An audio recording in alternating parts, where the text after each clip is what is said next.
Hello students, exercise 5.1 करने से पहले हमने आपको यूक्लिड की डेफिनेशंस बताई, एक्सियम्स बताए। आज हम कुछ पोस्टुलेट्स, 5 पोस्टुलेट्स हैं उसके, वो हमें बताने हैं। साथ में एक्सियम 5.1, ये 6 चीज़ें आपको बतानी है। 1, 2, 3, 4, 5 और 6। ठीक है, तो सबसे पहले पोस्टुलेट 1 देखिए। ए स्ट्रेट लाइन में be drawn from one point to another point. एक पॉइंट से लेकर दूसरे पॉइंट तक एक स्ट्रेट लाइन ड्रॉ की जा सकती है।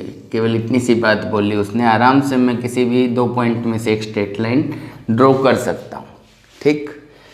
एक्सियम 5.1 कहता है कि 2 डिस्टिंक्ट पॉइंट्स हैं। अगर 2 डिस्टिंक्ट का मतलब डिफरेंट पॉइंट्स, अलग अलग पॉइंट्स। उसका कहने का अर्थ है कि एक पॉइंट के ऊपर ही दूसरा पॉइंट डाल देंगे तो वो तो सेम पॉइंट हो गया। तो 2 अलग अलग पॉइंट बोले उसने कि 2 डिफरेंट पॉइंट्स हैं, उनमें से केवल एक ही लाइन पास कर सकती है, दोनों में से अकेली एक। इसके अलावा इन दोनों पॉइंट्स में से आप चेक करके खुद देख लेना, इन दोनों में से जानी चाहिए, कोई और लाइन आपको नहीं मिलेगी। आप इसमें से अकेली में से भेजेंगे, थोड़ी सी भी टेढ़ी कर देंगे, इसमें से नहीं जाएगी फिर वो। तो वो सिंगल लाइन ही पास कर सकती है 2 डिफरेंट पॉइंट्स में से। ये हमारा एक्सियम 5.1 कहता है। ठीक है, तो पहला पोस्टुलेट क्या कह रहा था कि केवल एक स्ट्रेट लाइन ड्रा की जा सकती है। एक स्ट्रेट लाइन ड्रा की जा सकती है 2 पॉइंट्स से। 2 पॉइंट अगर हमें अलग अलग मिल जाएं तो उन दोनों पॉइंट्स में से हम एक लाइन ड्रॉ कर सकते हैं, और 2 पॉइंट्स में से केवल एक लाइन ड्रा की जा सकती है। ये एक्सियम 5.1 कहता है। ठीक है। पोस्टुलेट 2 कहता है ए टर्मिनेटेड लाइन। टर्मिनेटेड लाइन क्या होती है? जो ख़त्म हो चुकी लाइन, उसको मैं दोनों तरफ बढ़ा सकता हूँ। इधर भी बढ़ा सकता हूँ और इधर भी बढ़ा सकता हूँ। केवल इतनी बात बोलता है। एक लाइन सेगमेंट को हम लाइन में आराम से कन्वर्ट कर सकते हैं। इधर भी बढ़ा सकते हैं, इधर भी, दोनों तरफ बढ़ाई जा सकती है। केवल ये बात बोलता है पोस्टुलेट 2। पोस्टुलेट 3 क्या कहता है? A circle can be drawn with any centre and any radius. अब मैं इसको सेंटर मान के इतना रेडियस लेकर के सर्कल आराम से ड्रॉ कर सकता हूँ। इसको सेंटर मान के इतना रेडियस लेकर के आराम से सर्कल ड्रॉ कर सकता हूँ। तो मतलब मैं इस प्लेन के ऊपर कहीं भी कोई भी पॉइंट ले सकता हूँ, कहीं भी, और कितना भी रेडियस लेकर के मैं एक सर्कल ड्रॉ कर सकता हूँ। तो उसके लिए हम फ्री हैं। ये बात पोस्टुलेट 3 कहता है। पोस्टुलेट 4 कहता है कि सभी राइट एंगल्स जो होते हैं वो आपस में बराबर होते हैं। राइट एंगल्स का मतलब है 90 डिग्री का एंगल।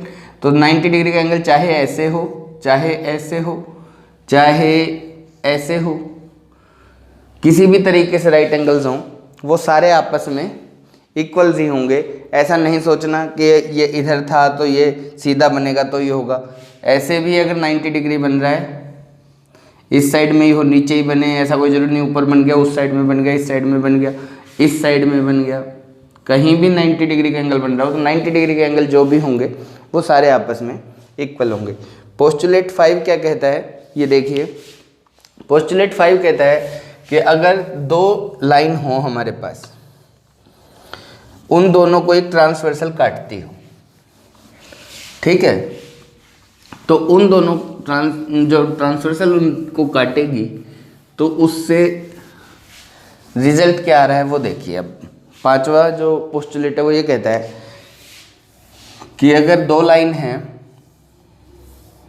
इन दोनों लाइन में अगर मैं मान लीजिए एक ट्रांसवर्सल ड्रा करूं, ये तो 2 लाइन है, इसके ऊपर एक ट्रांसवर्सल ड्रॉ कर दी। If a straight line falling on 2 straight lines, एक स्ट्रेट लाइन 2 स्ट्रेट लाइन के ऊपर पड़ रही हो, ठीक है, जो ये 2 लाइन के ऊपर पड़ती है इसे हम ट्रांसवर्सल बोलते हैं।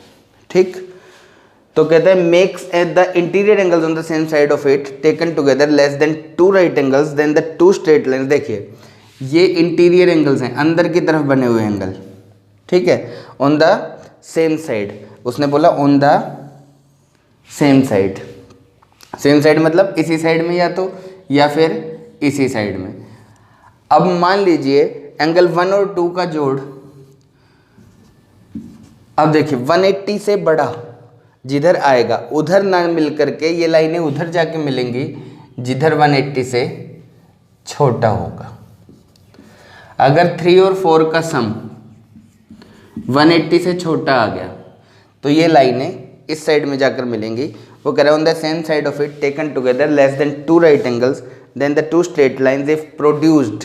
अगर मैं इनको बढ़ाऊं, अभी हमने पढ़ा था कि terminated line can be produced indefinitely, तो इफ प्रोड्यूस्ड इनडेफिनेटली तो कहता है कि meet on that side on which the sum of angles is less than 2 right angles. 2 right angles का मतलब 2 90 डिग्री के एंगल, यानी कि 2 × 90 180 हो गया। तो 180 से अगर कम हुआ, ठीक है, तो 3 + 4 अगर 180 से कम है, देखिए ये इधर तो ये बढ़ती चली जाएगी, ये इधर चली जाएगी, ये इधर चली जाएगी, ये तो कभी आपस में मिल ही नहीं सकती। ये जिधर मिलेंगी, उल्टा सीधा दोनों बातें ठीक है, इधर जिधर मिलेंगी उधर 180 डिग्री का एंगल से कम होगा इन दोनों का सम, ठीक है। इन दोनों का सम जिधर 180 से कम होगा उधर जाके ये लाइनें मिलेंगी। यहाँ एक बात और हो जाएगी कि अगर मान लो इधर भी इन दोनों का सम 180 आ गया और इधर भी इन दोनों का सम 180 आ गया, ठीक है, तो सीधी सी बात है कि ये दोनों लाइनें आपस में कभी नहीं मिलेंगी, और अगर नहीं मिलेंगी तो वैसी लाइन्स क्या कहलाती हैं, पैरेलल। तो यहाँ एक और बात निकल के सामने आई कि अगर इन दोनों का सम 180 हो जाता है तो लाइन्स आपस में कभी नहीं मिलेंगी, यानी कि लाइन्स जो हैं वो पैरेलल हो जाएंगी। अब इधर अगर इन दोनों का सम 180 हो गया तो भी, क्योंकि देखिए अगर मान लो ये 120 है तो इसको कितना होना पड़ेगा, अपने यहाँ पे 60 होना पड़ेगा, ठीक है। और अगर ये 60 हो गया तो इसको फिर 120 होना पड़ेगा। इन दोनों का सम अगर 180 आएगा तो इन दोनों का अपने आप ही 180 आएगा, ठीक है। और अगर मान लीजिए ये अगर 50 हो तो फिर ये कितना होगा 130, क्योंकि इन दोनों का सम 180 आना चाहिए। तो देखिए इन दोनों का इधर 190 हो गया तो, और इधर 170, तो फिर ये लाइन इधर जाएगी, इधर जाके मिल जाएगी उसको, ये सीधी जब बढ़ाओगे तो, क्योंकि 180 से कम आया। यही बात पोस्टुलेट 5 बोल रहा है। क्लियर।